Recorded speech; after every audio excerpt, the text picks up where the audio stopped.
in the last few days, what one has seen are not one, not two, not three, but 7 such cases that the CAG has brought to light, India's chief auditor has brought to light, which smacks of rampant corruption in this government, which scam after scam is being unearthed right under Mr. Modi's nose, but Mr. Modi chooses to keep quiet. He may call them anti-national, he may jail them, he may even raid them, but the reality is that it starts from the Bharatmala project, where the cost of construction has doubled from 15.37 crore per kilometer to over 32 crore per kilometer. Not just this, the tender process was flawed. There was never a detailed project report that was submitted. Money to the tune of 3,500 crore rupees was diverted from the escrow account. And more than anything else, safety consultants were not appointed. So you are responsible if you are traveling on any of those roads, not the government of India. The Dwarka Expressway, and this is the second such scam that has come to light, the construction cost went up from 18 crore per kilometer to 250 crore per kilometer. To construct 2 kilometers of the Dwarka Expressway, a Mangalyaan could have gone. 500 crores is what it took. The NHAI has looted common citizens of this country to the tune of 132 crore only when 5 toll plazas were audited. Imagine if every toll plaza in this country is audited, what would the tune of the scam be? 132 crore scam across just 5 toll plazas.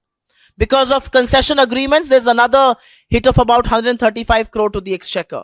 The Ayushman Bharat scheme that the Prime Minister keeps talking about, the 4th such scheme that we'll talk about, 7.5 lakh beneficiaries registered with one phone number. But that's not all. Over 88,000 such patients who died during the treatment. Fresh claims were issued, payments were made in their name. Who did that money go to? That's the big question.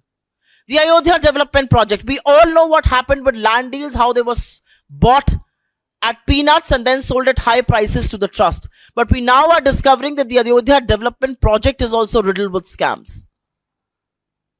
Money has been issued to contractors who are not even registered.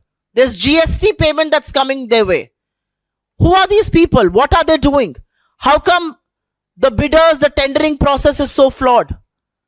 The Rural Development Ministry, and this is a very important point that we must point out. The Rural Development Ministry has a provision of pension, and that pension goes to the poor who come from, who are either physically disabled, or it comes from the widowed, or it goes to the old. All 3 pension schemes come under the Rural Development Ministry. Money from this was diverted to put hoardings in 19 states and every district on the Swachh Bharat fortnight that they celebrated. HAL has also been pulled up for a flawed engine design, which caused a loss of about 154 crore rupees. So we have only very limited questions for the Prime Minister. Question number 1. Will you break your silence on the CAG scams that are being unearthed right under your nose? You are the chairman of the CCA, the Cabinet Committee on Economic Affairs. Are you going to open your mouth on the Bharatmala project that saw costs double? How will you act against the Road and the Surface Development Ministry? Because we have seen a huge scam in Dwarka Expressway. We've also seen the NHAI loot. Will you act against the Ayushman Bharat Ministry and Minister and ask them how was money for beneficiaries diverted and where did that money go? Will you act against the Ayodhya Development Project? Inquire finally on the dodgy land deals and also on the kind of money that was given to contractors whose registration has cancelled. And the reality, my friends, I would want to say, and I say this with a heavy heart, there was a time that the very mention of the CAG made editors, anchors, reporters jump up in the air.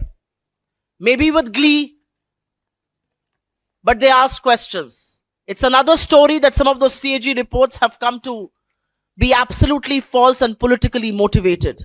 But the reality is that today the media is quiet. There is not 1, not 2, but 7 CAG scams that have been unearthed, and the Prime Minister stays silent. But I think this is public loot. We believe from this platform, this is looting the exchequer, this is looting the people of India, and action should be taken. But before action is taken, the Prime Minister needs to tell this country, why are people being allowed to take undue benefits of schemes meant for the poor, meant for the physically challenged, meant for the old, and also meant for the widowed.